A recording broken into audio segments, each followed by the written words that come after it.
Ege ntị ụtụtụ ọma nụ, ọkwa nwaada Angel Chicks Vibes TV nọ na ọgbọ n'ụtụtụ a.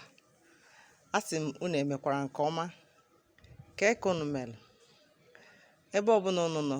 Onye mara nke o chiri ya zere.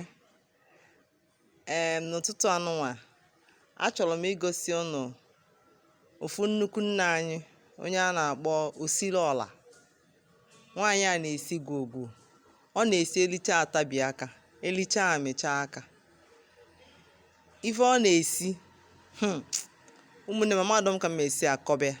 So ka anyị rukene n'ọgbọ ebe ọ na-esi nyawawa ite, ịghọtago, ka anyị gosi unu ihe na-eme ebe ahụ.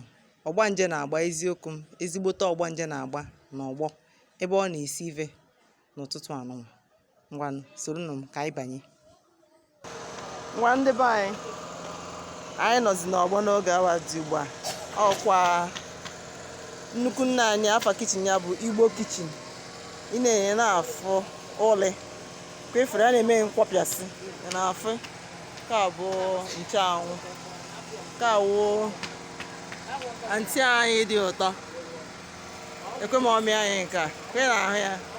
Ịchọ yọsụ iburu ha n'ezigbo ego, ịkpọ ha ozugbo. Ịkpọ ha na ha ọsọgo n'ọrụ Kaduna ha ya abịa. Ha na-asụla aka asụla, ị na-afụ even n'obodo oyibo ihe agbara ha flight, ihe afụ ha adịghị waste time, ịghọtana. So newenịa ị na-afụ ọgbanje na-agbakwa ahụ, ezigbo ọgbanje. Nekwe hey, ọ na-afụ ebelebe na-egbu ebe ahụ. So ịchọ isi nri kwifụrụ, nekwe n'ite, n'ite. Ihe ọ ịchọ ime burial o, birthday o, wedding o, anaghị achọ ha. Nekwe ka jollof rice, osikapa, ọ na-afịa, ị na-afụ, ọ na-asụ pọtọpọtọ.